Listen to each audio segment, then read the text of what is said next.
हर हर महादेव, जय भोलेनाथ। नमस्कार, मैं साधना पांडे मार्गदर्शन पे आपका स्वागत करती हूँ। दोस्तों, इस वीडियो में आप सावन सोमवार की पूजा विधि के बारे में जानेंगे। तो सावन सोमवार में पूजा कैसे करनी है, संपूर्ण जानकारियाँ इस वीडियो से मिलेगी। देखिए, सर्वप्रथम दूध, दही, घी, शक्कर, शहद, ये सारी चीज़ें भोलेनाथ को समर्पित की जाती हैं। तो वो समर्पित कीजिए, चाहे आप घर पे पूजा कर रहे हो, घर पे शिवलिंग रख करके, या फिर मंदिर में कर रहे हैं, लेकिन ये चीज़ें समर्पित कर दीजिए, क्योंकि बहुत विशेष दिन होता है सावन सोमवार का। तो ये चीज़ें समर्पित कर दीजिए। और यदि इनमें से कुछ चीज़ें नहीं मिल पाती, जैसे दूध नहीं मिल पाया, दही नहीं मिल पाई, शक्कर, शहद, जो भी चीज़ें उपलब्ध नहीं है, तो परेशान बिल्कुल भी नहीं होइए। अब यहाँ देखिए, मैं पंचामृत से अभिषेक कर चुकी हूँ। अब मैं यहाँ जलाभिषेक करूँगी भोलेनाथ के लिए, क्योंकि जब ये चीज़ें आप अभिषेक कर लें तो इस चीज़ का ध्यान रखें कि पुनः शुद्धोदक स्नान कराना बहुत ज़रूरी है। जैसे पंचामृत जो शिवलिंग पे लगा हुआ, अभी देखिए मैं दिखा रही हूँ कुसा।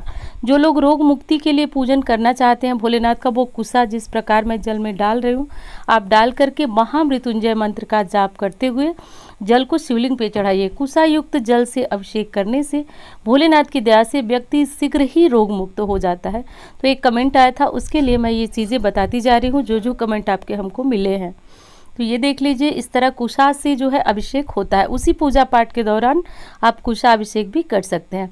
अब देखिए, यहाँ पे जो है पुनः मैं भोलेनाथ को थोड़ा सा दूध चढ़ा रही हूँ, क्योंकि मेरी आदत है, मैं कई बार करके अभिषेक करती हूँ। लेकिन आप एक बार जैसे पंचामृत अभिषेक कर दीजिए, एक बार पुनः शुद्धोदक स्नान जल से कर दीजिए तो हो गया। देखिए, अभी जलाभिषेक हो रहा है, इससे भोलेनाथ का शुद्धोदक स्नान बोला जाता है। इससे हम उनको साफ कर देंगे। उसके बाद जो बारी आती है दोस्तों, वो आती है श्रृंगार की। तो अब उसके बाद जो है, जितने स्नान आपको कराना है, जितने अभिषेक करना है, कोई फलों के रस से करता है, कोई सिर्फ पंचामृत से करता है, कोई गन्ने के जूस से करता है माँ लक्ष्मी की कृपा के लिए। तो वो सारे अभिषेक करने के बाद अच्छी तरह से शिवलिंग को जो है जलाभिषेक कर लीजिए, यानी जल से अभिषेक कर लीजिए। पुनः देखिए, ये रक्षा भगवान भोलेनाथ को वस्त्र स्वरूप रक्षा कलावा जो भी बोलते हो, वो समर्पित कर दीजिए। समर्पित करने के बाद जो है अब सफ़ेद चंदन चढ़ाया जा रहा है। तो देखिए, कुछ लोगों का प्रश्न आता है, शिवलिंग को स्पर्श कर सकते हैं या नहीं। बिल्कुल, अक्षत चंदन जो चीज़ें हैं वो चढ़ा सकते हैं। अक्षत चंदन तो त्रिपुंड भी बना सकते हैं आप। मैं ओम बना रही हूँ, आप ओम भी बना सकते हैं, त्रिपुंड बना सकते हैं। तो इस तरह से करके दोस्तों बड़े प्रेम से पूजन कीजिए। और सफ़ेद चंदन मस्तक के बदले आप अपने गले में, कंठ में जो है लगाएं। ऐसा कर लीजिए। सावन सोमवार में देखिए, हर किसी को जरूर जलाभिषेक करने के लिए शिवालय जाए। अब यहाँ देखिए, इत्र, कुछ लोग पूछे थे कि इत्र कैसे समर्पित करें। तो देखिए, हाथों पे मैं इत्र को ले रही हूँ। अब हाथों पे इत्र लेकर के भोलेनाथ के ऊपर शिवलिंग पे लगाऊंगी। लेकिन जैसे जो लोग वस्त्र समर्पित कर रहे हैं, जैसे कि भोलेनाथ को कोई भी कपड़ा आप उड़ा रहे हैं, तो सीधा डायरेक्ट आप कपड़े पे ही इत्र लगा देंगे। और ये देखिए, ये माला है, सफ़ेद फूलों की माला। यदि आप अपने हाथों से बनाते हैं तो उसमें अलग ही भाव, अलग प्रेम होता है। आंकड़े का पुष्प ले लें, या फिर कोई, ये देखिए भस्म, ये भी प्रश्न आया था आप लोगों का कि भस्म कैसे चढ़ाएं। तो देखिए, भस्म से आप त्रिपुंड भी बना सकते हैं। और इस तरह से जैसे मैं भस्म से छिड़क करके उनका श्रृंगार कर रही हूँ, ऐसे भी आप कर सकते हैं। तो दोनों ही तरीका है भस्म लगाने का। चाहे तो त्रिपुंड बना दीजिए, चाहे तो उस तरह से करिए। पुनः जो फूल वगैरह आप लाए हैं वो चढ़ा दीजिए। आंकड़े का फूल यदि मिल जाए तो ज़रूर लाएं, क्योंकि आंकड़े का फूल भगवान भोलेनाथ को विशेष बहुत ज़्यादा लगाव होता है, बहुत ज़्यादा प्रिय माना जाता है। बिल्वपत्र ज़रूर चढ़ाएं। और आज तो बहुत विशेष दिन है, तो बेलपत्र को ले लें, बहुत अच्छी तरह से घर पे साफ़ कर लें। जो भी दुकान पे मिलता है उस बेलपत्र को एक बार घर पे लाइए, देखिए सुंदर से उसको धो करके, साफ़ करके पुनः ले जाइए, चढ़ाइए।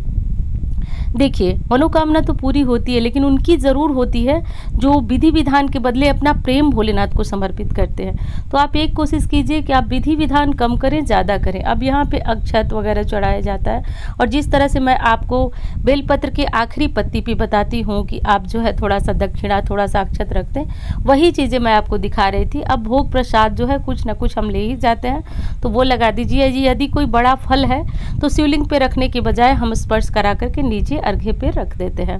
तो अर्घा पे रख दीजिए, एक बार स्पर्श कराइए, फिर अर्घा पे रख दीजिए, क्योंकि बड़ा फल जो है शिवलिंग पे रखने का क्या मतलब है।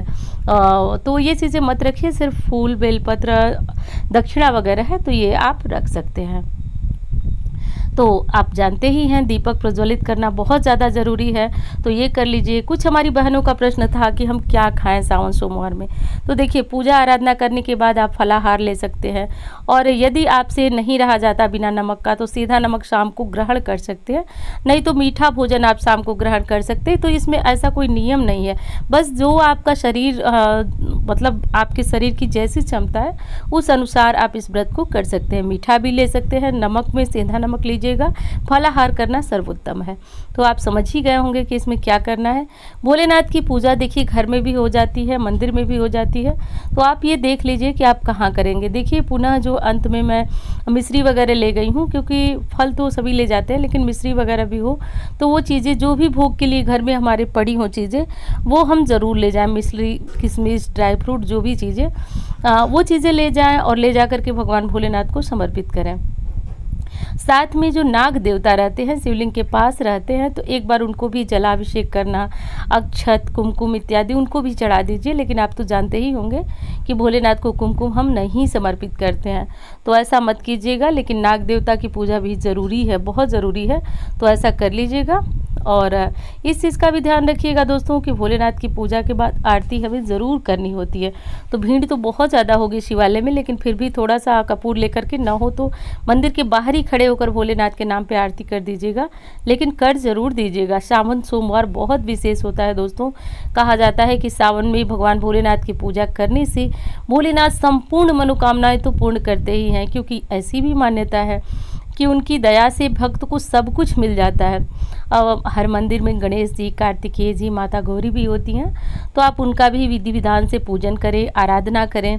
ये सारी चीज़ें करने के बाद गणेश जी को दुर्वा ज़रूर चढ़ाएं दोस्तों। यदि कोई काम आपका अटक रहा है, नहीं बन पा रहा, तो दुर्वा जो घास होती है, दूब घास भी बोला जाता है, आपके यहाँ जो भी बोला जाता हो, तो दूब घास उन्हें ज़रूर चढ़ाएं। गणेश जी को भी सिंदूर, येलो वाला जो सिंदूर लगाया जाता है, ज़रूर। कुछ बहनें पूछ रही थी येलो सिंदूर क्या होता है, तो जो हनुमान जी को ऑरेंज वाला सिंदूर चढ़ाते हैं, हमारे बनारस साइड उस सिंदूर से ही शादी होती है, तो हम उस सिंदूर को ही पूजा इत्यादि में प्रयोग करते हैं। गौरी माता को सिंदूर लगाकर मैं कई बार बताई हूँ, अपनी मांग में लगा लीजिए, इससे सुहाग बढ़ता है।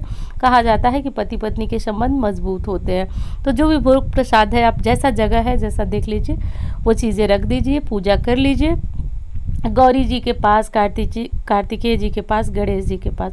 और हाँ, कहीं कहीं मंदिरों में ये गौरी जी, गणेश जी और कार्तिकेय जी पे जल चढ़ाने का स्थान नहीं होता है, तो आप घबराएं नहीं, आप सिर्फ शिवलिंग की पूजा कर ले, आपकी संपूर्ण पूजा हो चुकी है। आप जल वहाँ न चढ़ाएं जहाँ पे मंदिर की तरफ से मनाही है।